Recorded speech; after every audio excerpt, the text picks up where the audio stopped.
Good evening. Such a nice energy in here. Thank you.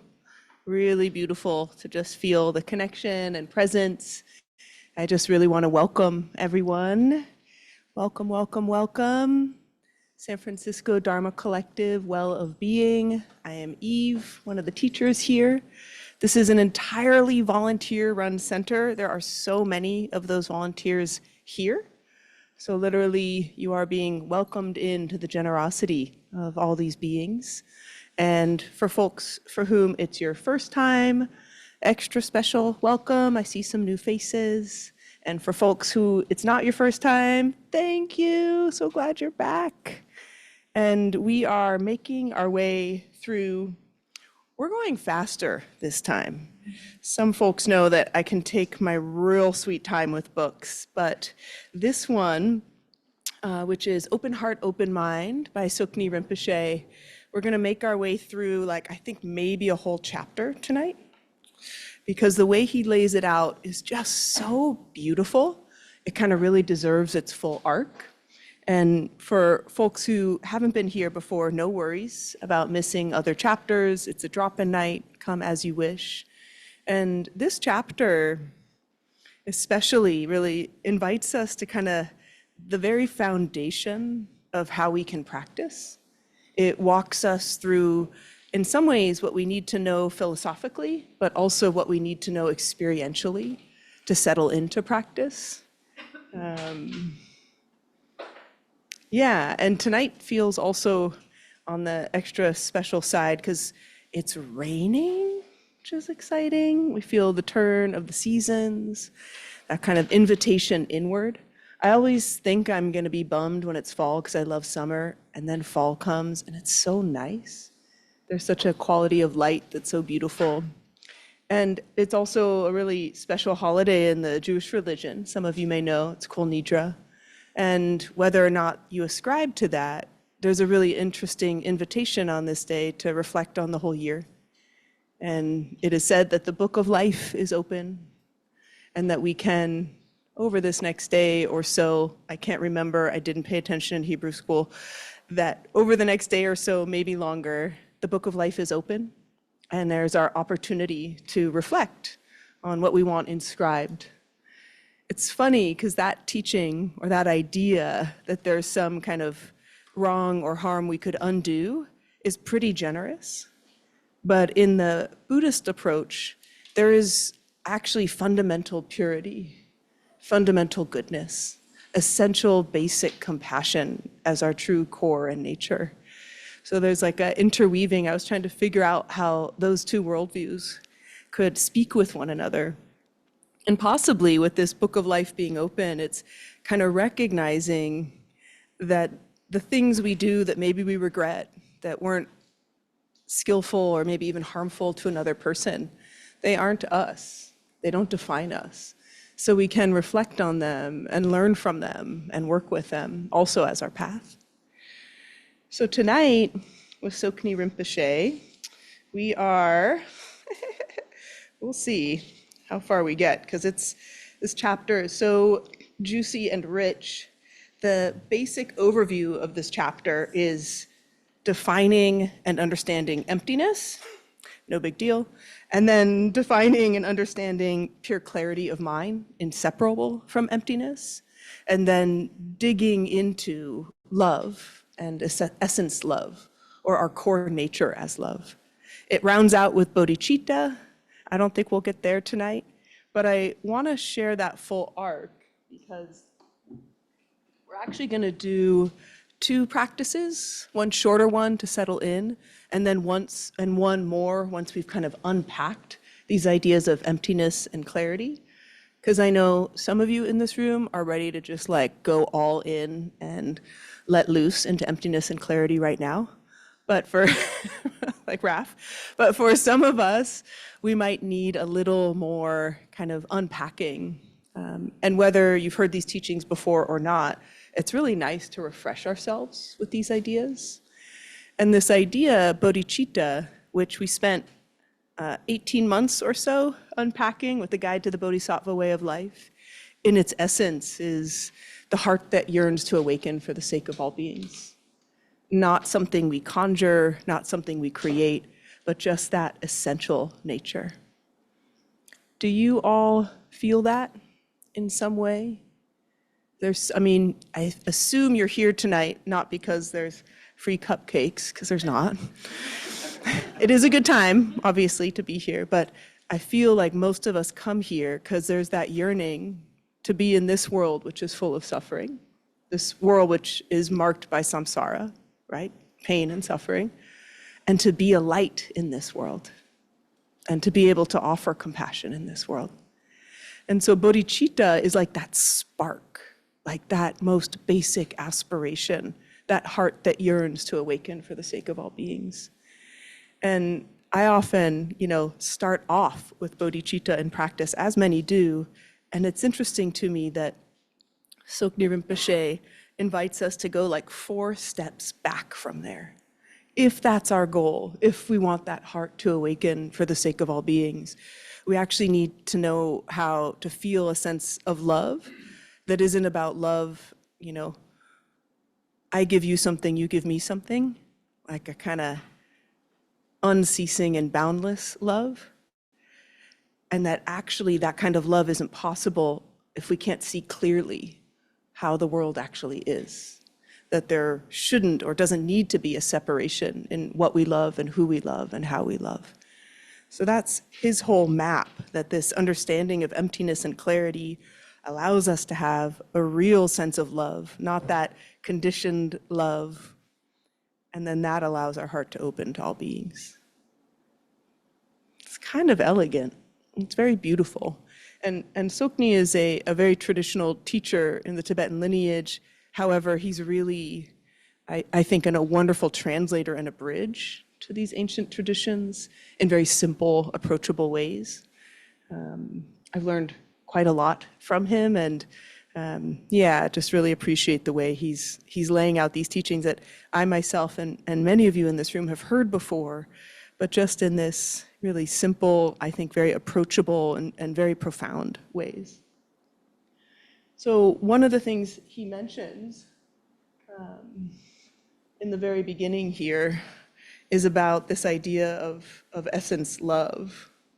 And he says that essentially this aspect of essence love, this idea of being able to feel that there's something that's already good within us, you kind of can't start meditating if that's not in some ways primed. So often we'll go straight into a practice of the breath or settling into the body. And his invitation or his kind of calling to us is that actually we need a bit of time to feel into the goodness that we already are, this kind of sense of warmth. And for some of us, this might be a little unfamiliar and or feel contrived. So there's no expectation here. We're gonna just spend a little bit of time, this is our first practice, of trying to kind of touch this feeling or this sense that there's something that's already good inside of us. And this good is the deepest aspect of who we are. And not because we are in the Dharma collective, but because just as humans, there is this core goodness. There's also the propensity and natural tendency towards anger and ill will and greed, right? That lives here too. We're not denying that. However, that's not a great place to start your practice, right? And even if you don't ascribe to the Buddhist idea that that is our core nature, not those other tendencies, that those are just kind of, as you could say, clouds over the clear sky. Just leaning into that aspect that we are good, that there is a goodness here, even if it gets covered up by being busy and tired and cranky and having read the news and et cetera, et cetera, et cetera. Like that we could feel for a moment, and even this beautiful word, rest into that sense of goodness. So that will be what we are going to do, maybe 5 or 10 minutes, really as a embodied practice, not so much thinking about our goodness, just trying to relax into it and feel into it. And again, if it's your first time here, or anyone, feel free to just kind of really take in the room, right? Take in the space. We have Mace at the door, our most fierce bodhisattva. So you can rest assured that we are safe, even if there's sounds coming from outside or things coming and going. We are really held here. And if you want to, kind of just look around at the other beings in this room and the generosity of everybody here showing up to practice together. Each one of you being here makes all of our practice more powerful. So thank you. And then just taking a moment and finding a posture that has these two essential qualities. This sense of uprightness through the spine. So let's inhale our shoulders up to our ears, lengthening the spine. Exhale, bringing shoulders together and widening the chest. And twice more, inhaling up. Exhale, widening, opening. One more time.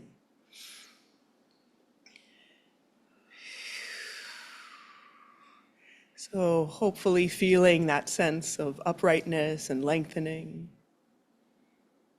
And then invite a softening through the face. Softening around the eyes, and the cheekbones and the jaw.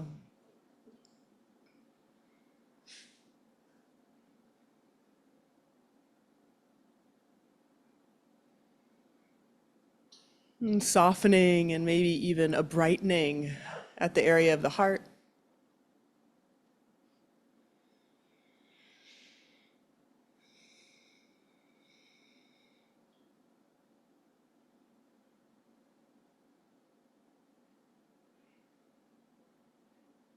And then landing, softening in the belly.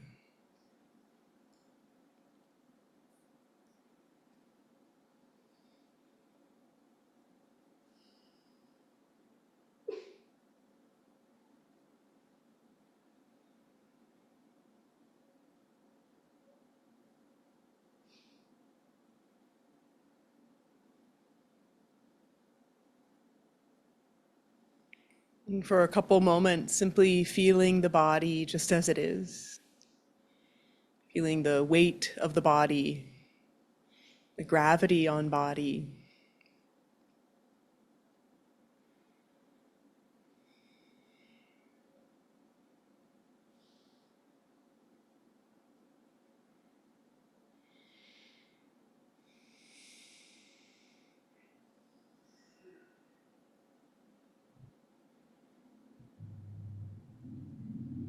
And of course, there's thoughts and memories and images, fantasies, distractions, no problem. Just keep seeing those in the forefront of the mind and then relaxing back into the body.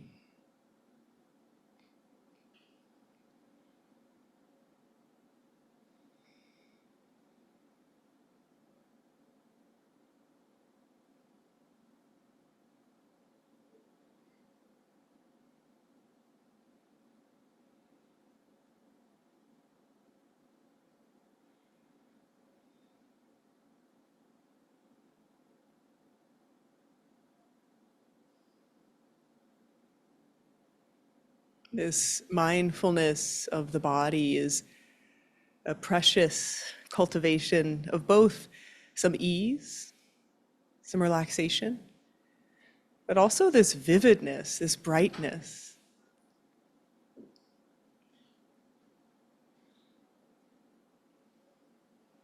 So as we have our mindfulness, attention and awareness in the body, feeling that beautiful combination of ease and relaxation, and also this brightness, this almost curiosity and precision of feeling the body from within the body.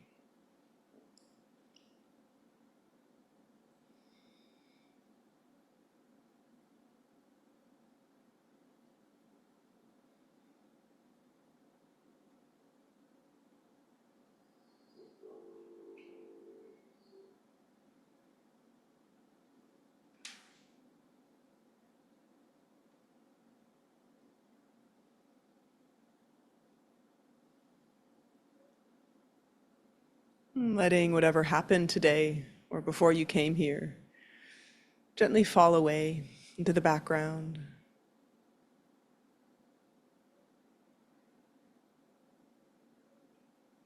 But feel, sense, and connect to whatever's here in the body. It could be the residue from the day.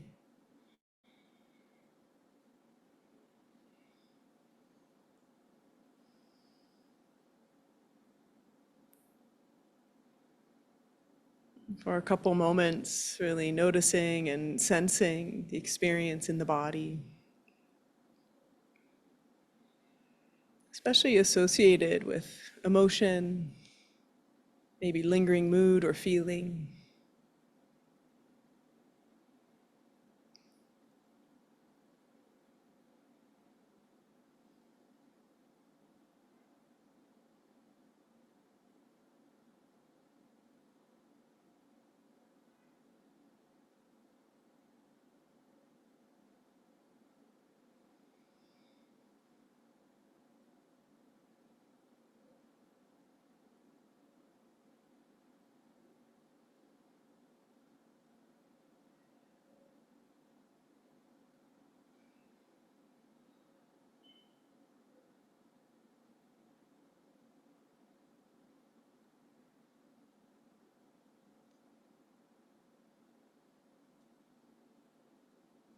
Allowing ourselves to feel held by our own attention and awareness. So holding this body just as it is, whatever is here.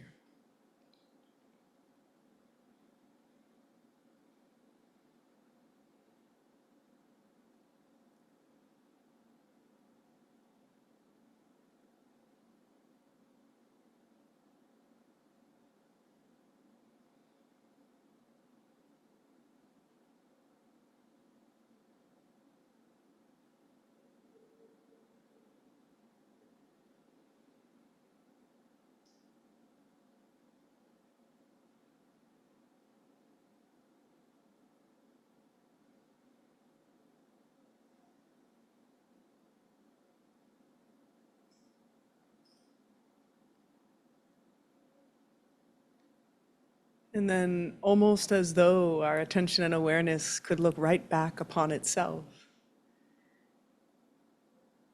noticing the quality of this attention and awareness, that which is holding sensations and attending to the body. Is our simple awareness and attention already infused with some kind of care, some kindness, maybe just a subtle warmth?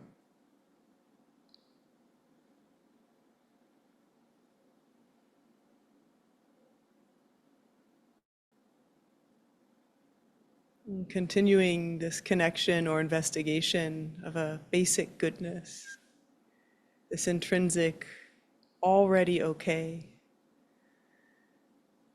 experience of kindness and care. It could feel as though it simply permeates the body or permeates awareness. It could feel like a sensation at the heart or the chest, maybe light, maybe tingling.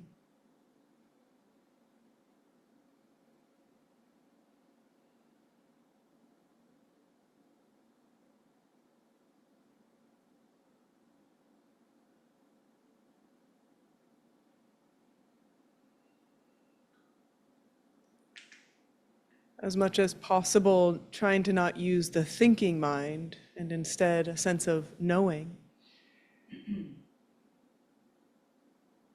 To just feel this goodness that's always already here.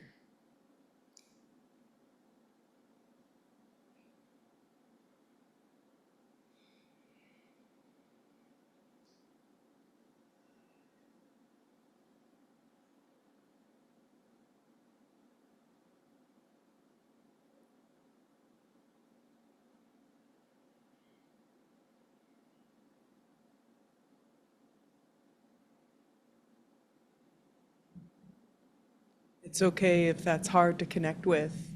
You could imagine what it might feel like to experience this sense of uncontrived, basic, simple goodness, care, kindness. If it's easy to experience, then practice resting right with that feeling.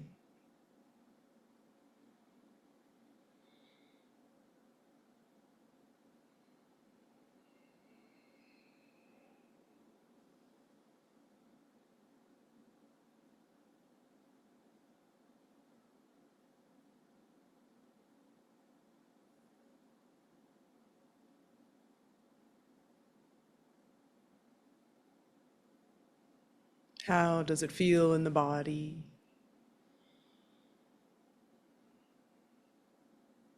What quality of mind may be present with connecting to or investigating this sense of goodness?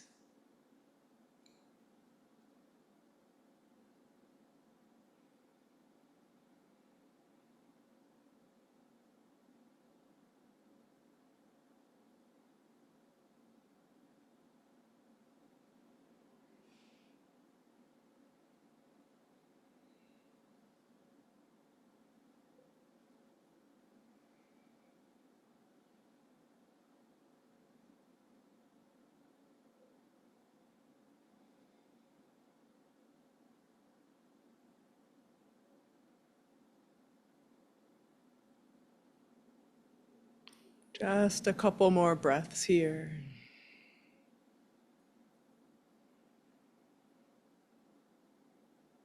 Resting, remaining, maybe even rejoicing. A sense of uncontrived, unconditioned goodness, okayness, kindness.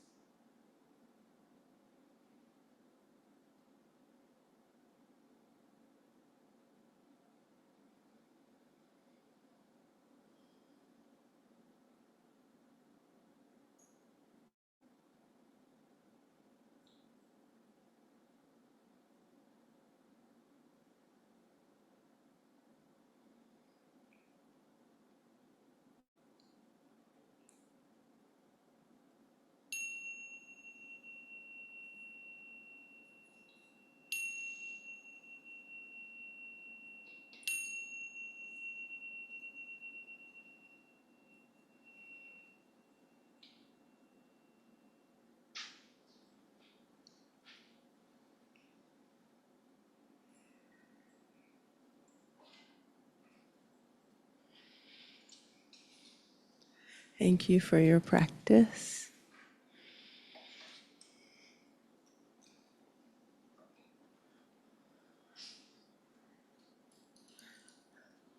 I see a little residue of goodness, maybe. So one thing we're really lucky here that we get to connect with at the Dharma Collective is creating and constellating, sounded weird this time, community just here for one night. So unlikely that all the beings in this room will be here again in just this way. So every time we gather on a Wednesday, we get an opportunity to do the practice of being in compassionate community so that we can share and listen and use that as part of our practice. So what's essential for that is that as we're listening, we're really listening with ears of compassion. And as we're speaking, we're also speaking from compassion, considering what our words, how our words might affect others, what the experience might be, the reverberations of our words. So how does that sound to people? Are we up for it? Yeah? Some compassionate community creating? I assure you that not only did the Buddha say so, and many teachers of all time, but neuroscience has us believe that we don't learn everything from just listening, right? We learn from reflecting and other dimensions and points of view. So the ability to be able to connect here with these teachings, it's really important. It's very nice to receive teachings and kind of let them, kind of flow upon you, but they start to really kind of adhere when we're practicing understanding them by speaking about them or hearing others or asking questions. So, any questions or reflections? Any struggles with touching into goodness or anything you want to share about that short practice? And if you want to speak in this room, please use this mic so friends at home can hear you. Friends at home, hi. Nice to see you. Let us know if you have any questions or otherwise. Any reflections on that practice? Mace and Jimmy.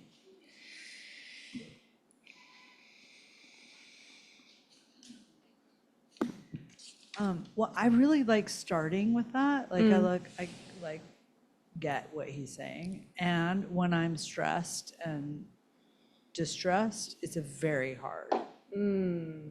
So like that just easier when, yeah.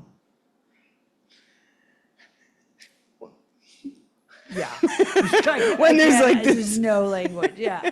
So I just find it like, and then just the fascinating of like, oh, it's not accessible and it should be, and right, just like all the. And is it like, when it's not accessible, what does it mean? Like you don't like think, like can't No, I don't feel it. You don't feel in the body. Right. But as an idea, you're like, yeah, Yeah. that's probably here. Yeah. It's interesting because I think generally you have a pretty good somatic antenna, like you can feel the body. So it is interesting when we have that cut off. It's almost like we're required then to rely on the knowing Right. and not the feeling. Right. Yeah. Right. Yeah. And then I have to rely on some like Vajrayana-y, Isa sort of clear light breathing guide stuff. Love that. Thank you. Yeah. Wonderful. Jimmy, then Andre. Two quick things. One, I got the book this week and started reading it. This guy is so engaging and clear and accessible and sincere and self-effacing, but not in a weird kind of way, in a very genuine kind of way, really super unpretentious. And I like that, I totally resonate with that idea that starting a practice without first getting some sort of inkling of love is counterproductive, which is in keeping with, it's said that when people would come to the Buddha and want to learn meditation, he told them to go out into the world and be generous for a while. Beautiful. And that's, that, when I'm generous, I feel better. I feel like a nice guy. So, Yeah, you are a nice guy. Thank you. It's true, there is a conditionality of that. I wanted to ask you, is this a practice in itself? Like, can you do this intensively, like, I don't know, like hours per day? So just this, like focusing on the goodness aspect of basic, like innate goodness aspect of awareness and letting it reveal fully until it gets like super. Yeah, Do you I mean, know you anybody could- who has done this intensively, or have you done this? Yeah, I intensively, mean, as you know, you can practice shamatha with anything. So you could have your object of shamatha, like, the basic goodness or intrinsic okayness, or, I mean, what will likely occur is, when we're focusing on the basic goodness, it starts to kind of melt the armor of like any defendedness in the heart. And then the subtle body will start to open. And then the bliss body, right, it'll start to feel good. And then we'll just feel like clear light. So it might not stay as basic goodness. Yeah, but that would be fine too, right? Yeah, good, thanks. Other questions? Yes. Your doggy can't move. I don't want to disturb. Yeah, stay right there. Otherwise, she wants to go smell stuff. So one of the things I was noticing, and it's been helping me recently, when I'm very agitated, I can be pretty, subversive bias. So sometimes it can be difficult to continue to access this sort of kindness. And I've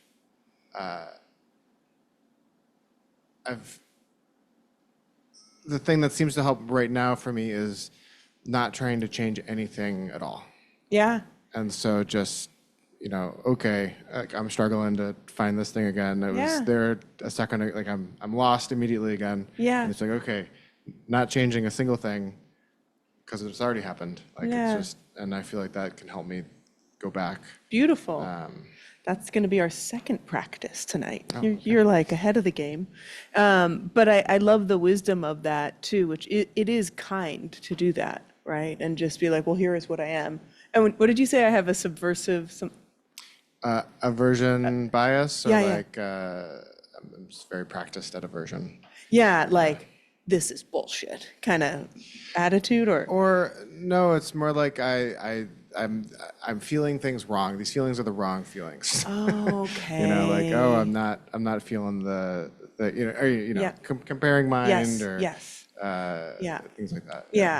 Yeah. I mean, I think those are different sides of the same coin. Like this is bad or I'm bad, right? Like the inflation or the deflation. And it is very kind to make space for that and just be with it. So I think and it's interesting because then it kind of might sneak back up on you. I mean, as I lead this practice for you all, and I can genuinely feel this, I can also feel me as, a person before I started studying the Dharma who would be like, what the, like basic goodness, like what are you talking about? So I was channeling my subversive mind too, and that's okay. Like it's okay to have kind of like I was describing my resistance to practice sometime like a kid who's so tired, but they don't want to go to bed. That like there's all these ways we like thrash against like what we actually want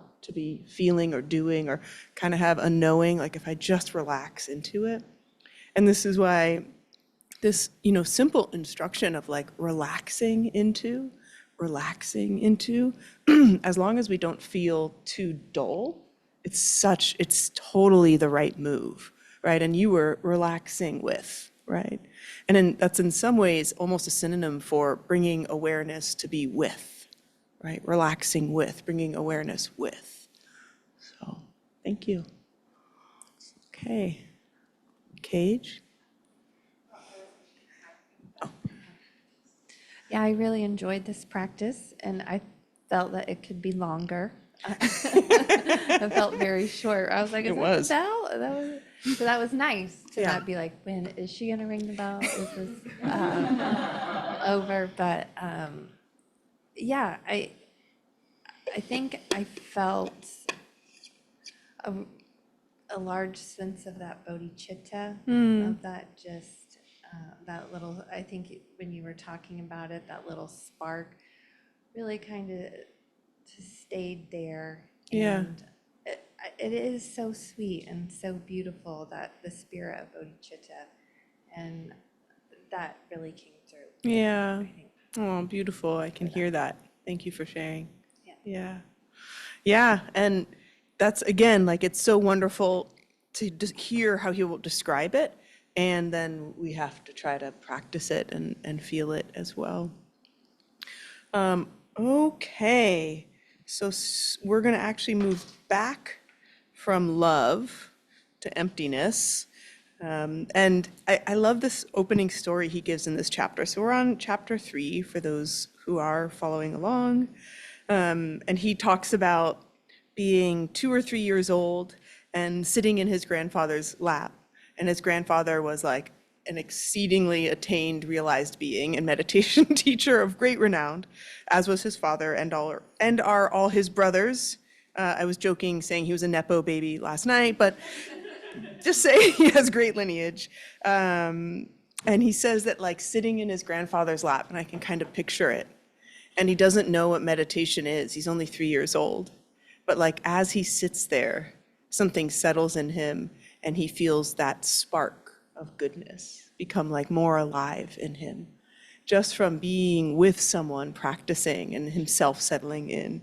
And I like that idea of, you could imagine yourself like sitting in the lap of a realized being as you're practicing, and their goodness is kind of helping your goodness come alive.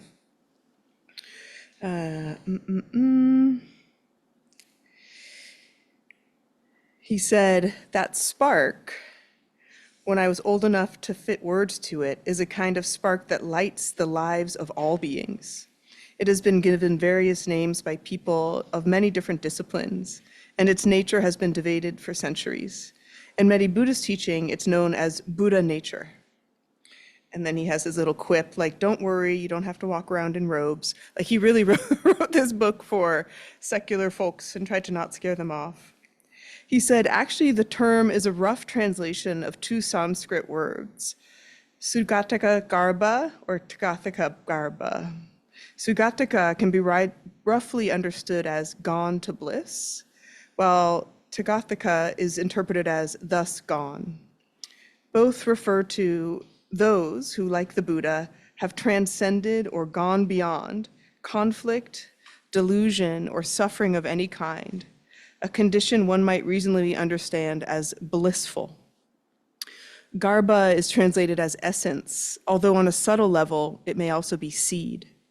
So a more accurate translation of Buddha nature might be the essence of one who has gone beyond conflict, delusion, and so on, to experience of unclouded bliss. One of the core teachings of Buddhism is that we all possess this essence, this root or this seed. So that's that kind of essence, that spark. And I love this idea, and we talk about this a lot here, that there is the possibility, especially in the Vajrayana and the Dzogchen approach from Tibetan Buddhism, that we are already free, that part of us is already awake, right? And so I think that's this, and then, part of us is really asleep and like hitting the snooze button and like not acting in accordance. But there's just that beautiful invitation of that seed, that root part of us that's already awake, and we can kind of touch it. Like we can see it, we can feel it. And then he says that Buddha nature is hard to describe, largely because it's limitless, which I also love. And I know some of you experience here, sometimes when we go deeper into practice and deeper into awareness, it stops feeling as though our mind or body is a limit, and we experience some glimpses of that limitlessness. And then the blissful part. Has anyone, I'm not gonna ask you to do that. I assume, because then everyone will look around and feel bad and compare, but I assume some people in this room have experienced moments of bliss in their practice. And often it's just like a moment where the mind hasn't stopped, because that doesn't happen, but whatever is arising in the mind is not annoying, and it's not like grabbing us, and there's a sense of something bigger. And that something bigger is like a loving holding. It's blissful. It's not like we've shot out of our bodies and we're flying in the cosmos, also cool, but like this, like bliss of just being, what's the word? Being like completely at home in our awareness, so that anything that arises is just coming and going through. It's very hypothetical until there's like moments of it, but kind of like that spark, like if we can get that spark of our Buddha nature, we can start to get that taste of, there's something that just feels already good, that's like already awake in here, that already has that limitless quality. And it is interesting, it is the literal translation, this bliss body, or this kind of body that has the subtle energy opening. That's chapter 6 and 7, so you got to keep coming. Sorry, not tonight. But you may experience bliss body at any time through any practice, but this idea of a subtle body, that there's this inner architecture sometimes described as these channels of light in the body of light. And that when we feel that unencumbered, because we're running in nature, because we're meditating, because we're on psychedelics, right, that body of light, that everything does feel quite blissful from within, right, illuminated from within. And it's funny because, you describe this and then you're like, but don't crave anything. I was like, well, that sounds pretty good. But it is, practice can feel good. Like, it's okay for practice to feel good. And it's really, I think, heartening and inspiring to know that practice can lead us to this feeling of what's called like the inner wellspring, right, of our goodness. Ready for emptiness? Yeah, that's fun. Traditionally, one of the words that describes the basis of who and what we are, indeed, the basis of all phenomena, has been translated as emptiness, a word that at first glance might seem a little scary, a suggestion by early translators and interpreters of Buddhist philosophy that there's some sort of void that permeates our being. If we look deeper, though, we see that the void may experience in our lives actually you see that the void we experience in our lives is actually a positive prospect. Emptiness is a rough translation of sunyata, the Tibetan term tongpa ni. The basic meaning of the Sanskrit word is zero, an infinitely open space or background that allows anything to appear. This part of the translation of emptiness is so beautiful, like it's an infinite possibility of anything, an infinite possibility of anything. So emptiness isn't like, there's nothing. It's an infinite possibility of any. Do you feel the difference in that? The Tibetan word tongpa means empty, not in the sense of a vacuum or a void, but rather in the sense of the basis of experience that is beyond our ability to perceive it with our senses, to describe it, to name it, to capture it in any concept. A better understanding of the deep sense of this word might be inconceivable or unnameable. So I also really love those, right? So and not empty, not void. Emptiness is inconceivable and unknowable. Just this idea that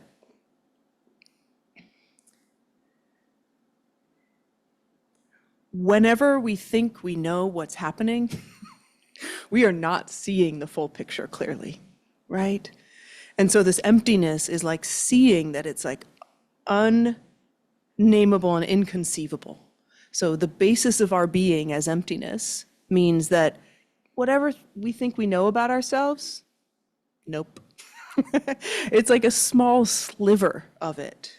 And that's actually, that huge zero, that means that we're like an infinite possibility of anything occurring. We have the possibility to change, to shift. We do literally change and shift at like a cellular, molecular level all the time. So it's that like anything can happen. The emptiness, this idea that like nothing has an essential form, can be interpreted as nihilism. And there's often a lot of concern in Buddhist communities of people interpreting emptiness as nihilism. I enjoyed nihilism as a teenager. Anybody else? Yeah, it's kind of helpful for a time. The problem with nihilism is nothing matters and nothing has value, right? It's not just the negating of form, it's the negating of purpose and value. And so this idea, like if we really look, he tells this story of a Tibetan Buddhist, like it's a kind of famous apocryphal story, I don't know if it's actually true, of a Buddhist monk who was in a cave meditating on emptiness. And he was meditating on emptiness like so single-pointedly, maybe not letting in any compassion or awareness. And there were mice all around his cave because, he's in a cave. And then there was a mouse that hopped onto a table and he took his shoe and he said, "This mouse is emptiness," and then just killed it. Because if the mouse is emptiness, his shoe is emptiness, and killing is emptiness, right? So it's taking that idea way too far. Like that's the nihilistic view of emptiness. Yeah, and then just, it's similar, but just this other way he says it. Emptiness and the teachings on emptiness imply an infinitely open space that allows for anything to appear, change, disappear, and reappear. The basic meaning of emptiness, in other words, is openness or potential. And so the second practice we're going to do is actually an emptiness practice, but it's very simple. It's a practice somewhat like, can you remind me your name again? Sorry. Or you were just in emptiness there? Sorry about that. Did you say Dan? Dan. What Dan was describing of like, in some ways, seeing the emptiness of any phenomena that arises in our mind. The infinite potential that it will always keep changing, right? So this practice of, sometimes I call it here, settling the mind in the natural state. That's the way Alan Wallace describes it. It's a shamatha or attention practice, but you're just attending to the space of the mind. Instead of attending to the breath or sound or sensation, just the space of mind, and whatever arises, you let it arise. But you see through it. You have the view of emptiness, so you just let it move through. Which is very different than what we normally do, which is we have a thought, like there's no street parking in my neighborhood tomorrow, which happens to be true, right? And then you let that thought come up, and instead of seeing its emptiness and returning to the space of the mind, you get all caught up in, okay, what about 4 blocks over? And what time do I have to leave? And we all of a sudden make that thought real, like we animate it and energize it, and it starts to have its own kind of momentum and force. But to do this practice with this kind of infusion of emptiness, we just see that thought as one of myriad things arising in infinite potential. And then we lean back into that openness and we let it go through. Can you see why this would be super helpful in your everyday life? When like these things arise that are really triggering and upsetting, and like 10 minutes later we won't care, but in that moment we're like, oh my God. So it's like being able to do this practice to start to cultivate this capacity in our own mind to let things come and go. Okay. That's a lot of words. Before we practice, questions about this? Yes, Cade? Yeah. Before I forget, one was, from your perspective, is there an age limit to teaching emptiness? Like, should you not teach emptiness to a teen? Or I have a 10-year-old, I'm asking. Yeah, and yeah. Alex and I have been You're wondering- asking for a friend. Just Yeah, I'm asking for a friend. Wondering, like, when is the appropriate time to I actually think introduce a child? I would be so curious, and I'm happy to talk with Javi if you want. We can like try to translate this. Yeah. I actually think you might be more open when you're younger to this. And like, I joked that I was nihilistic as a teenager, but it was very easy to care about nothing when I haven't built anything yet. I think as we like build our identity and our self more, this practice actually gets harder.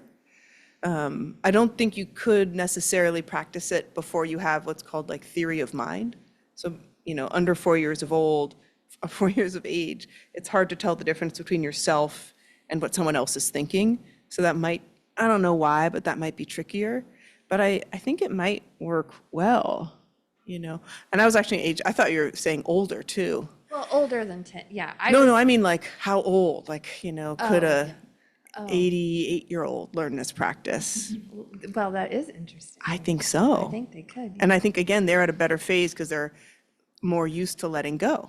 Yes, and for the kid triggering into nihilism, you know, especially a young boy right now. Yeah. Seems dangerous a little bit in this Well, time. And so I'm yeah, it's such a I've good- been fighting with this myself of like, Yeah. is it harmful or not? Yeah, I mean, as long as it's, you know, balanced with a real dose of the bodhicitta and compassion, you know, because this isn't an emptiness, like there's nothing, it's an emptiness and there's love, right? When you empty yourself of all these constructed ideas, phenomena, delusions, and illusions, what's there is love.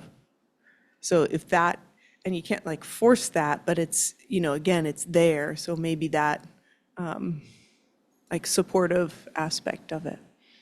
But let me know, I'm happy to help. Yeah, thank you. Alex my husband was more, it's like, I don't think you should because it's going to trigger the nihilistic team. But also, it seemed like a really easy way to cut reactivity this Right. way you're talking about. And Yeah. I say that a lot before I practice, like emotions are endless, may I release them all or whatever. Or Yeah. reactions are endless, may I release them all. And it seems like this way is a nice way to maybe cut that Yeah. reactivity. Yeah. So thank you. Yeah. Thank you. Yes, of course. So you said something like, it's not emptiness with nothing, it's emptiness with love. Is that why we did the first practice before doing this? Maybe. Yeah. I mean, yes. And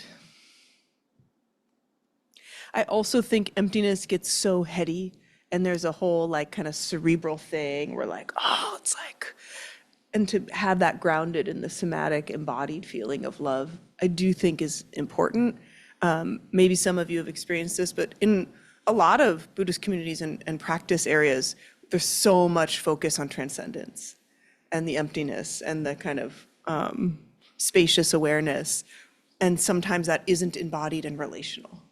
And so that's why I love these teachings and this approach, which it's like fundamentally embodied and relational at a heart level. And then this, blow your crown out kind of feeling of bliss, bonus.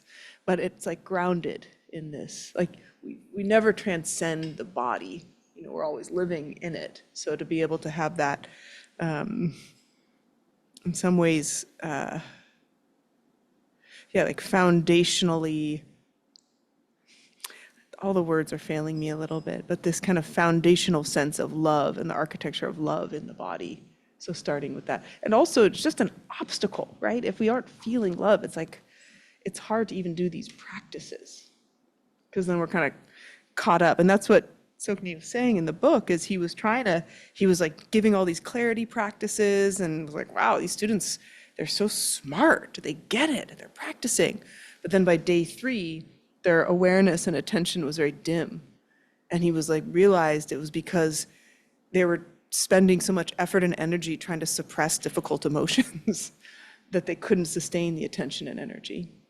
And so that practice of love to kind of, it's not a love to like suffocate your difficult emotions. It's a love that can like hold them so then they naturally move through. Yeah. Great question. Yes. Just clarifying, because I've heard something, and I wonder if it's the same teaching with a visualization where the idea was, picturing a closed window, and as I'm trying to like change everything and force everything, it's just all these things are hitting the window and just causing lots of noise and around, and then just picture opening the window, and then things just go through. Yeah. Is that the same vibe as because I've never heard the word emptiness taught, but it seems similar to cool. just letting things be, flow past, not trying to. Yeah. I think what you're describing is a method, which is beautiful, and this is a bit of a stance or like a philosophical view, but I think they align in a way. I know that metaphor you're describing. Let me think about it a minute. Sure. Yeah. No. Yeah, but it's nice it is tricky. I think we all get, it's really cool when a teaching resonates with us and sticks, like who knows when you heard that, but like it's stuck, right? And so then it's like our imprint, and then we try to make sense of what we hear otherwise, which is so important. I just need to think about it for a minute. Is the idea of giving as much space as something needs to be there more aligned with emptiness? And I think you've been here when I've done the handshake practice. That's like, yep, that's that like, give it all the space it needs. That's very much more aligned, right? And there's a bit of a subject-object aspect, meaning I am meeting what arises. Emptiness can have almost a non-dual feel, no subject, no object, Okay. clear, Interesting. spacious, open. Yeah. Yeah, yeah. Good question. I think it's helpful for me to understand. Sure. Yeah, yeah. Yes. Such good questions. Thanks, everybody. My name's Jackson. I guess thinking about emptiness, I find it really beautiful and optimistic that it's like this sort of unknowable space of new experiences and maybe even new behaviors, like ultimately. Yeah. But I feel this resistance because like I'm a brain, like it's real. It's like this real organ. And at least I feel a lot of my like own limitations and behaviors that I don't necessarily identify with in like my own life. And I guess like where does like this optimism collide with biology? I guess like is there like a Tibetan response to being like a this physical thing? Yeah. Oh, good question, Jackson. Gosh, there's so many books I want you to read. It's been a really beautiful area of discussion and debate among Tibetan Buddhists and neuroscience, and is like particularly my field that I love and of interest. Because indeed, there's actually a lot of like what we call kind of like hard science responses to what these Buddhist teachings suggest. However, one of the most important things to keep in mind is we actually, like you said, I am a brain, but that's a concept, right? If you didn't have an image of a brain, you wouldn't know that. It's like you are a living experience of a being, and we anthropomorphize the brain occasionally because we've heard it's so important. But currently, neuroscience can't prove or establish the full spectrum of what awareness is. And any neuroscientist worth their salt, David Presti, Richie Davidson, like all these folks who really study neurophenomenology, like what is consciousness?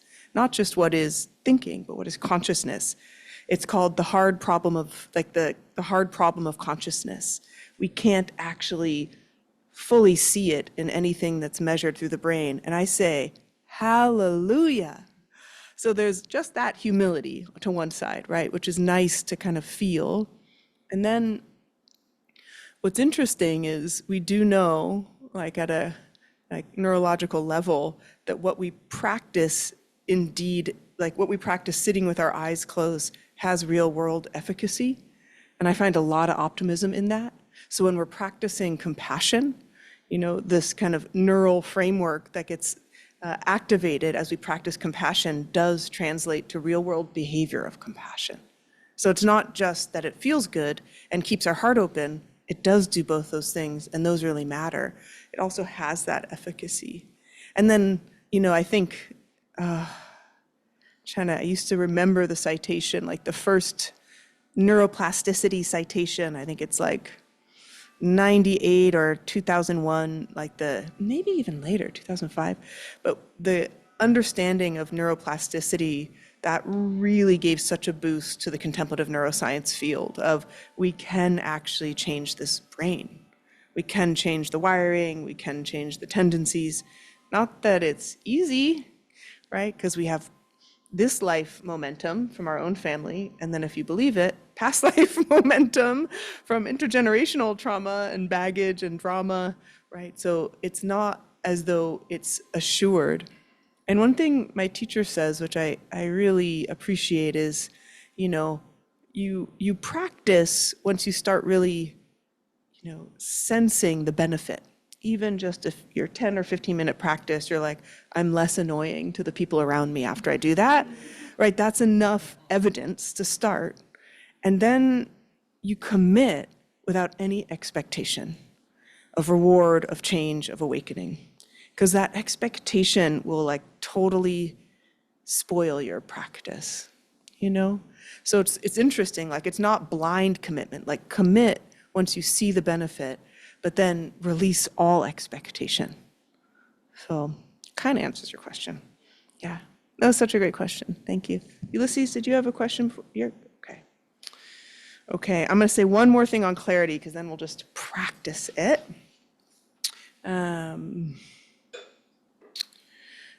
I'm sitting retreat right now. It's really fun to be with you guys. I'm supposed to be in Santa Cruz with my teacher. Some of you know my dad's not super well, so I'm here so I can be close to him. But I practiced clear light awareness today for a couple hours, and I am feeling so excited to practice with you guys. So just wanted to share that. It's like really fun when the teachings are so present. Okay, so he says, oh, I love this description. The practice we're going to do of just observing the space of the mind where thoughts arise. He says, you'll get a taste of emptiness, a vast open space in which possibilities emerge and combine. They dance together for a while and vanish with astonishing rapidity. You'll glimpse one aspect of your basic nature, which is the freedom to experience anything and everything. So you'll get a taste of emptiness, a vast open space in which possibilities emerge and combine, dance together for a while, and vanish with astonishing rapidity. And this is, again, I'm sorry to give you more concept, but I love how much it elucidates what we could be noticing in our emptiness practice. He says, clarity is the cognizant aspect of our nature, a very simple, basic capability for awareness. A basic natural awareness is merely a potential. Just as emptiness is a capacity to be anything, clarity is the capacity to see anything. It allows us to recognize and distinguish the unlimited variety of thoughts, feelings, sensations, and appearances that continually emerge out of emptiness. So he's creating this really beautiful kind of distinction between emptiness, right, this field of infinite possibility, and then clarity, the luminous, wakeful nature of mind, which could then see and recognize whatever arises in it. So I'm going to say it one more time because I know it's a little confusing. Clarity is the cognizant, kind of aware aspect of our nature, a very simple, basic capability to be aware. This is basic or natural awareness. This is a basic or natural awareness. Just as emptiness is a capacity to be anything, clarity is the capacity to see anything. Without clarity, we wouldn't be able to recognize or identify any aspect of our experience. It's not connected with awareness of any particular thing.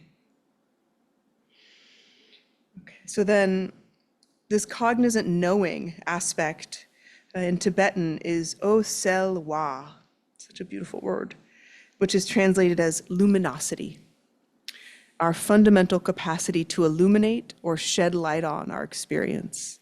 So luminosity, our fundamental capacity to shed light on our experience and then to know, to be aware of them. We'll share more after our practice. So I've described what clarity might feel like and what emptiness might be experienced. But in this practice, we just do this simple observation. Simple, but not easy. Simple observation of the mind and noticing any and all phenomena that arise without getting hooked, without energizing, without trying to push away. So in order to do that, we have to create a very kind of supple and relaxed state of mind, right? So that anything can arise. Sometimes this is described as like being a grandparent watching your grandkids on the playground. Like this is actual teaching in Tibetan Buddhism, which I love. So it's like, they don't say playground, but watching the kids play. The parent is the one who has to go and run after the kid. But as the grandparent, you can watch these thoughts on the jungle gym, falling off the swings, no problem, right? It's not your job. You just get to watch them, kind of even with that loving feeling of a grandparent of, oh, that's so cute. I hope they don't need to go to the ER, right? But not actually needing to engage or intervene or energize. You're just in that relaxed, almost wisdom state. Not rigid, not kind of, I won't interact, I won't be, perturbed, but that kind of gentle, warm, being able to notice phenomena arise, see the emptiness, and then let them pass. One thing that's helpful to keep in mind is, most of our thoughts that are arising are repeats. They will come back again. We don't need to follow them, right? So much of the content recycles, so just let it pass through. So finding that supportive posture, that deep ease in the body, softening through the front of the body, and that upright sense of vividness, alertness.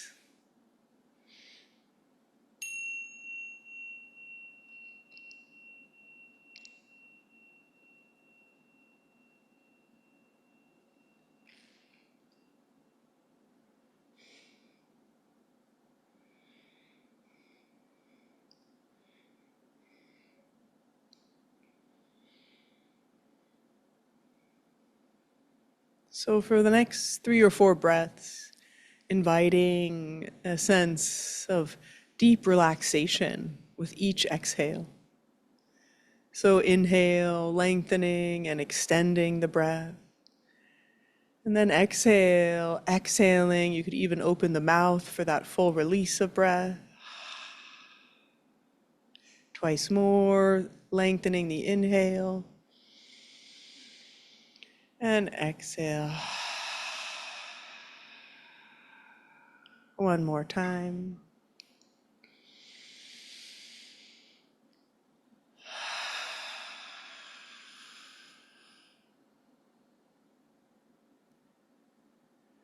We've been engaging and thinking and reflecting, so give ourselves a couple moments to experience our sense of presence and being in the body. Breathing in and feeling, sensing and knowing the body, breathing in. Breathing out and sustaining that sense of knowing, feeling, experiencing the body, breathing out.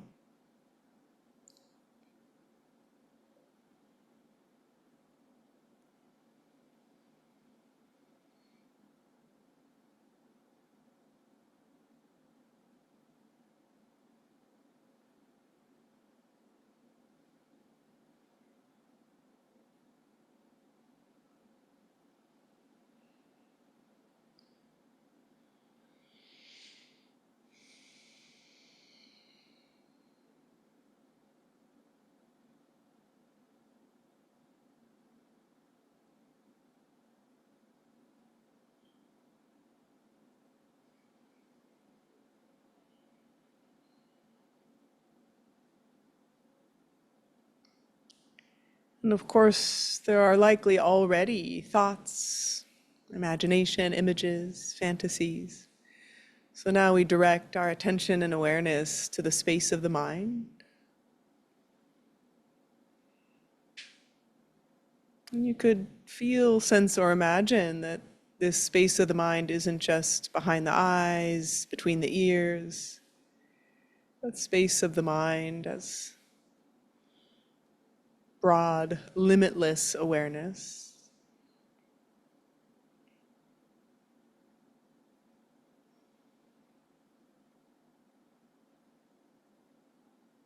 Sometimes described as the sky-like nature of our awareness.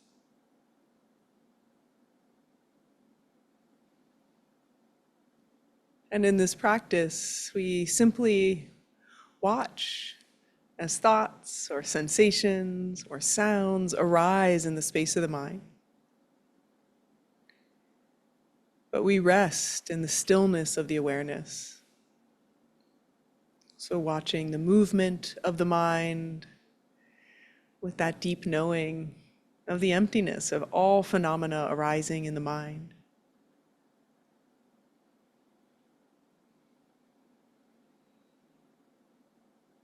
So anchored in this sense of vast, spacious, sky-like awareness and observing without getting carried away.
Every time we notice we've been carried away is actually an example of our clarity, that luminosity of mind, recognizing that we've been captured and gently releasing, allowing that thought, memory, or image to dissipate, and leaning back, returning to this more vast, spacious, open awareness.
It might be a little confusing.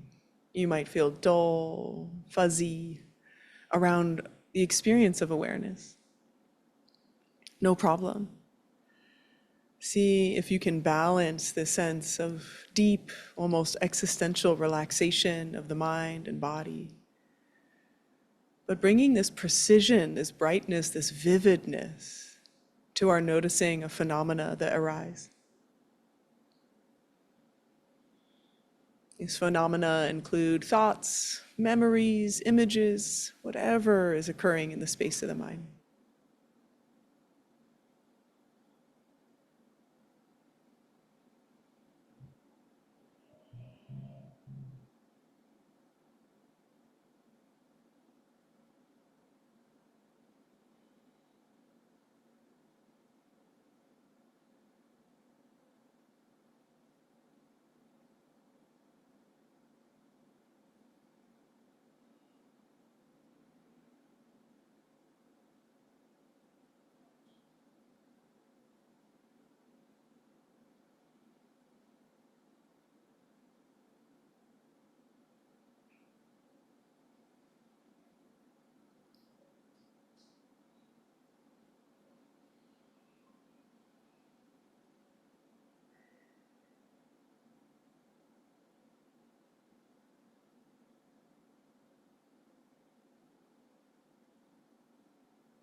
this basic fundamental awareness.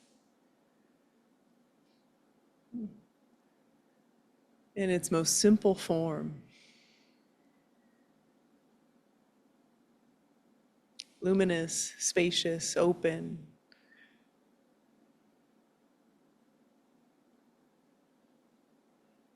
And then these thoughts or memories, these emotions arise, like clouds passing through.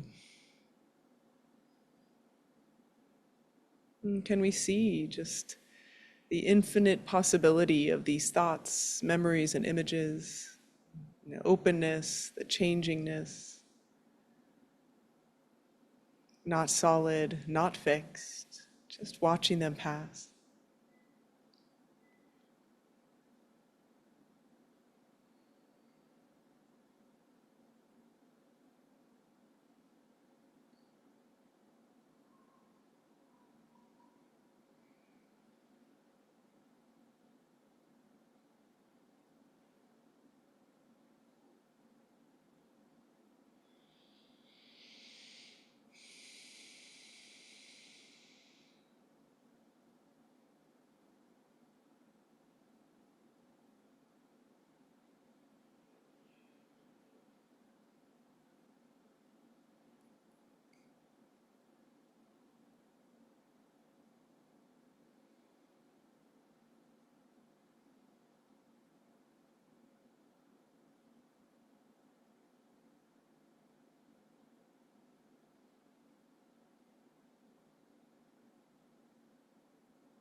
While still resting in the sense of awareness between thoughts, even if the thoughts are many.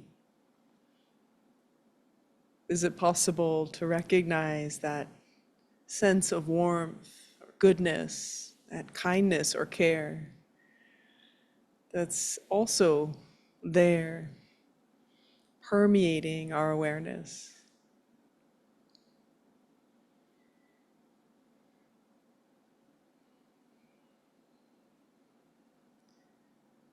Feeling, sensing, or imagining loving awareness.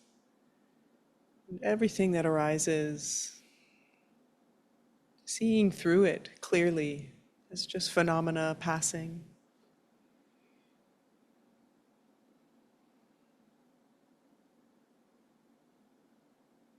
Practicing this essential skill of observing and watching things move and pass without getting reactive or energized. Resting in loving awareness.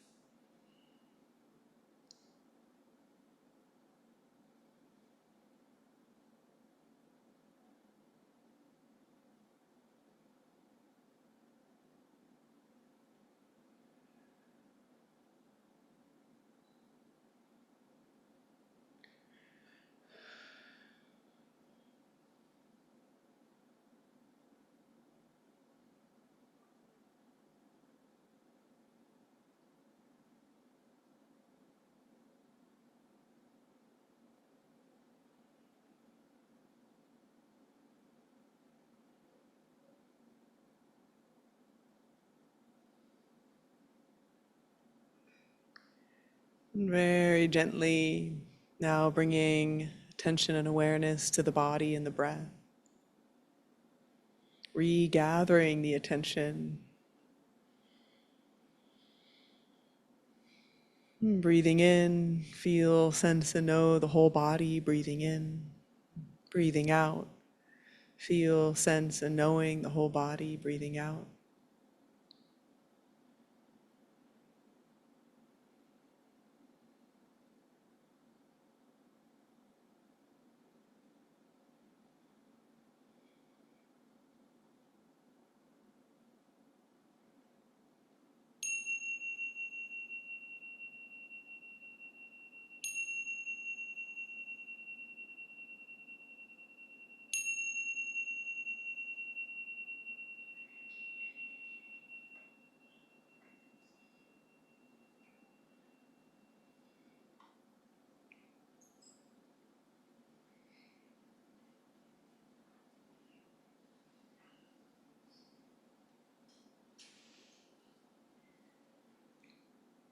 Thank you for your practice.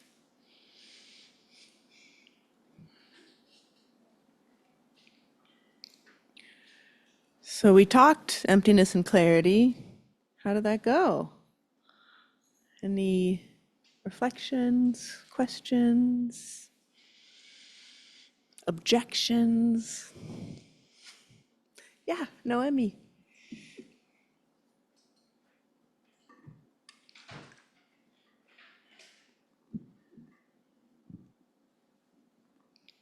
I would get into that space, and then I would hear your voice. And so that was a little distracting. Yeah, I know. I'm an obstacle and a conduit, but Pardon? I said I'm an obstacle and a conduit, but it is, Yes. yeah. Yeah. And maybe it's my practice of when I'm in that zone. Yeah, I felt kind of interrupted. yeah, I'm sorry to have to say that, but yeah, I'll be back. yeah. And I'm so glad that that zone, was there. And I don't know if that's a familiar place for you, but beautiful Yeah. to be able to enter there. I do enter there. Yeah. So and do you ever talk about jhana? I mean, it's a different term that we use in Tibetan Buddhism, and do I ever, I debate about it Yeah. in academic settings. You know, that fine line between jhana and emptiness. Yes. And also, and I think the reason I tend to not talk about those absorption states is sometimes it creates like a striving for people. Yeah. But yes, I love that association you're making with these these more full absorption states, not full, these more, ongoing absorption states in which we experience that kind of unending, ongoing sense of non-duality, really. Yeah. Yeah, it's so sweet when it happens, and then we chase after it forever. But yeah.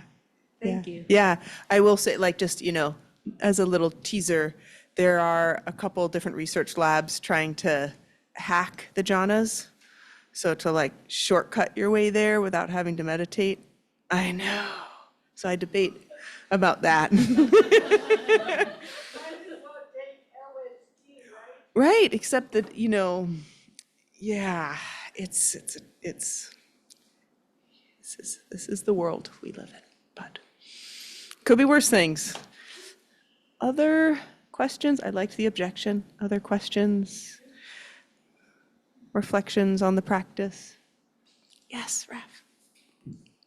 Two small things. One is that when it comes to emptiness, I find the depiction of it as infinite potential is so much more in keeping with how I think of what's going on in here. It's hundreds of millions of neurons and infinite possible thoughts. Like so much is possible that it is indistinguishable from nothingness. I really love that. And it connected to a kind of mantra that I use when I get stuck in my thoughts, which is whatever thought I'm having, or even if I'm feeling pain or physical sensation, I found that I've a lightning rod that works for me that not gets rid of it, but lets it flow through really fast is just a phrase I am capable of. I'm capable of having this rumination. I'm capable of my knee hurting, that kind of thing. Something about that draws my attention to more the process of the thought than the thought itself. And while I'm distracted, the thought just kind of sometimes. Cool. So I found myself doing that a few times. Yeah. And the other thing that I was reflecting on was that we talked about a basic goodness, basic emptiness, I feel I did a third meditation in therapy earlier today, just about basic wrongness, and feelings that I have of that sometimes that just Yeah. are really hard. Yeah. But very, very tough hour or 50 minutes. But what I found was that spending 50 minutes, like just talking about my own basic wrongness kind of helped it work through. And I was thinking of that as a prerequisite to why I feel like I had a very good meditation today. Yeah. Because parts of my mind that normally would have wanted to go to the wrongness were like, we did that, like, we don't need to do that more.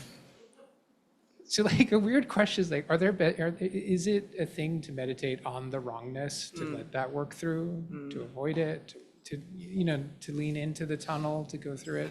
Yeah, such a beautiful question. Again, in the Vajrayana, we do think all these difficult emotions are the alchemical fuel for our awakening, right? And similar to you, the last couple days, it's been like dredging the fear body for me. It's just like, but it's not in an analytical way. I think therapy is one way where you're thinking into these difficult parts and replaying that script, and then hopefully, as it sounds with skillful therapy, like exhausting it. You don't want to reify. Sometimes in therapy, we reify our difficulties and we're like, I'm so hurt and I'm so sad and everything's so hard. And that might not help your meditation. But if there's a like emptiness quality to the therapy of like, yeah, that's there, and then it's going to change and it's going to be different because we're all different, right? And I think that turning towards what's difficult absolutely is so good for practice. That's why weirdly, sometimes in our greatest heartbreak, practice is really good because we're like in it and there's like nowhere to go. So we're just like, I guess I'm just here, like with it, in it, as opposed to like fear where we're like we can't stay with it. So there's certain qualities of having like touched the difficult emotion and released it in some way that absolutely, I think, can really, it's like bringing everything up to be purified and moved through, and not purified as in it's impure, emotions are impure, more like as in, something that wants to get kind of made more whole, I guess, or less full, or some version of that. But the turning towards difficult emotions, as long as there's not a rumination or a fixation, is like really good. And it's awesome to hear. Therapy plus meditation can be a pretty great combination. In rumination, even though you feel like you're moving, you're actually not. Yes. And I think an observation I'm having in this conversation is that rumination feels like movement, but it's not. Sitting with sometimes feels, in theory, like you're sitting with, but actually you're letting it move through. Yeah. And so there's both good therapy and like handshake feels like what it does is it's kind of like, there's a dynamism to it. It's like, oh, you're moving in a direction. Yeah, and then something else, in therapy, there's someone there with you who's like holding you as you meet your emotions, right? And at some point, we can offer, or certain points in our life, we can offer ourselves that holding too. And then to your mantra, I wonder if it could get even short of just like, I am. I'll give it a go. Yeah, sweet. Whoa, there we go. Let's take a moment and come back to the body, back to the breath, back to our hearts. Remembering why we are here tonight. That beautiful spark that draws us towards inspiration to wake up for the sake of all beings. And if it's comfortable, placing hands together in front of the chest, this gesture of offering up our practice.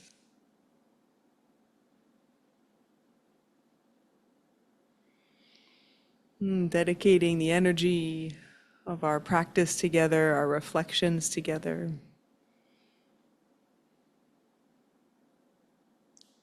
to this beautiful and outrageous aspiration that all beings everywhere could know love and belonging,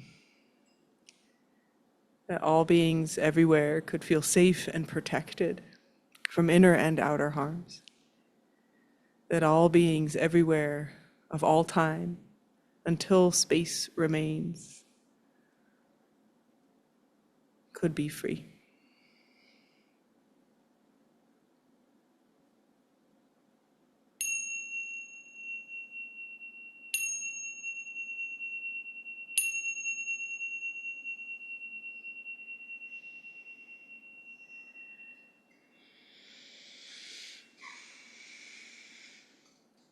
Thank you so much, everyone.